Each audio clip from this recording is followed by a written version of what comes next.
Week's Lewis Round F1 update. We're talking about Sergio Perez's first appearance at McLaren, also Ferrari. They're starting on a new base at Maranello for their F1 team.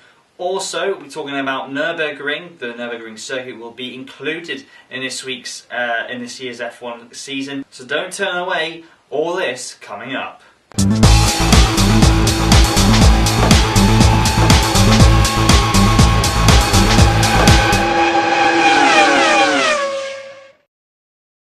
So we'll start off with Sergio Perez. He's made his first appearance at the McLaren Technology Centre, and he's also had a chat with the public as such, a press conference, but that was later on in the afternoon on Wednesday. Now, Perez initially stated when he arrived in the morning of Wednesday that this was a dream come true move to join a World Championship winning team after McLaren. And having Jenson Button as his teammate, he has a lot to learn, but he aims to beat him. Now, Perez is one of the huge talents of Formula 1. Many people have questioned the decision McLaren made about signing Perez instead of rookies or recent new drivers like Paul di Resta or Nico Hülkenberg, the two Force India drivers who've had a very good and very solid campaign, very level-headed.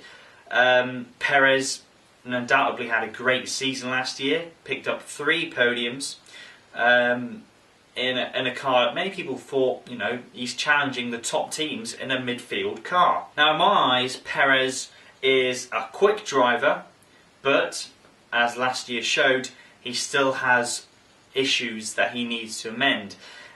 And that's why I questioned, and I am one of those that question the move of Perez, because I don't think he is ready for a drive. It showed when he was signed, after he was signed at McLaren, he failed to score any points in the remainder of the season. Kobayashi, incidentally, went on and had a much better end to the year, finishing 3rd at his home race and picking up a few points here and there.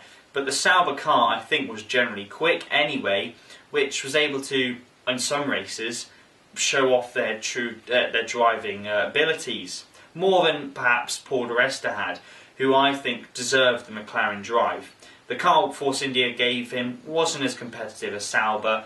Arguably, you could say wasn't as competitive as Williams, but they were able to beat Williams in the Constructors' Championship. And I think with Paul di Resta and Nico Hülkenberg, who both also were connected with the move to Ferrari, both of them, Hülkenberg a bit more, had a few issues with accidents, but Paul di Resta, none so. And he struggled to show his ability, but in 2011, he was Rookie of the Year in my books, because he was the only one that sort of regularly, he was in the points, but he showed something that is missing in Formula 1, and that's experience. He'd been at DTM already, he's been in motor racing for a long time, and he came in and was already scoring points, but he wasn't crashing. And this is the problem with Formula 1, just going off track slightly, but this is the problem with F1, with the fact a lot of young drivers from the junior ranks are coming in and they're all very aggressive drivers. And I think it's an issue. And it's proved with Perez, the more exciting you look, the more attention you get, and therefore people think you're a better driver, and I don't think that's necessarily the case. And I think if they brought in Paul di Resta, they would score more points, I think, this season than they would with Perez. Questionable whether Perez is actually quicker than di Resta would be. I'm not so sure. I think di Resta in a quick car would get the job done, he'd be consistent, and I think he would win races. With Perez, especially at the start of the year, it's questionable. I don't think he'll challenge for the title. It's too early in his career, and I don't think he's matured enough as a driver. He's still a bit lacking in the head. When situations arise, it's stupid, silly errors that you shouldn't really see in Formula 1. The key, I think, for him is to not make not have lots of accidents, because I think he won't be fired if that's the case from next year, but he's under pressure then for 2014. He's got to deliver.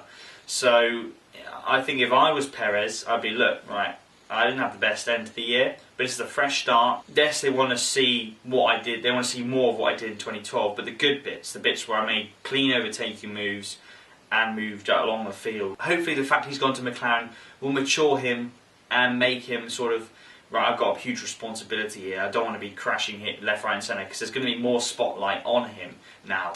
Right, let's move on to Ferrari, and I'd said in an early F1 update that they had to move to Toyota's Cologne base because of the wind tunnel problems that they've constantly have had. So they're starting work now on a brand new base for their F1 team.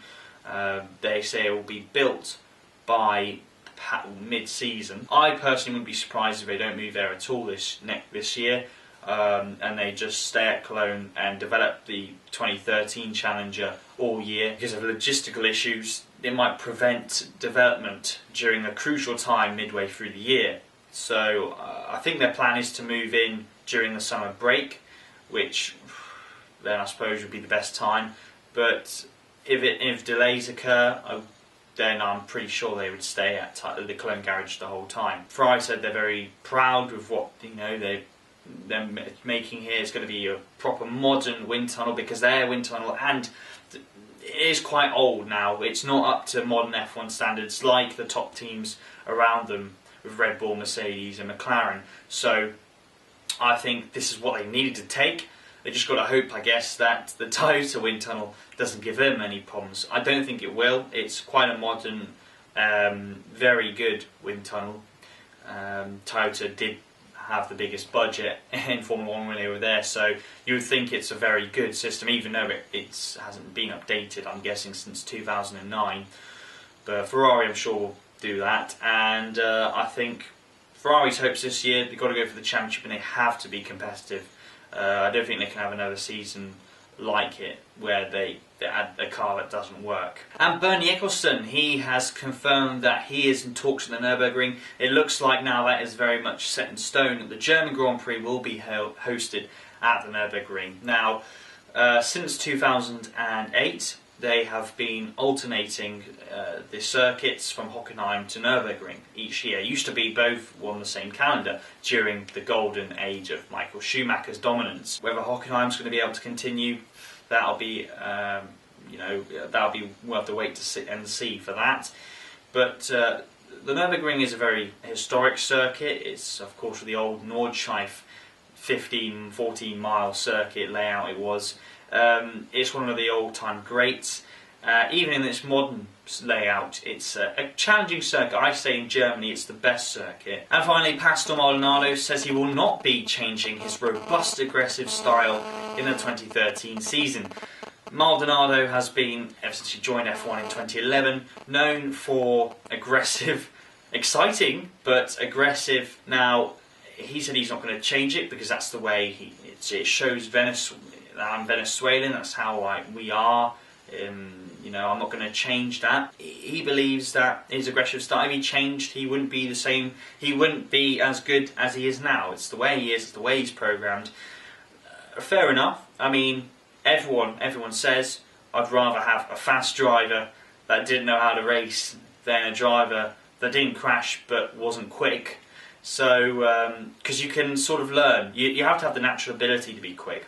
And that's what you got with a lot of these new drivers. Naturally, yes, they're very quick, but their racecraft is still very edgy. It needs to be ironed and polished out, and little things need to be changed.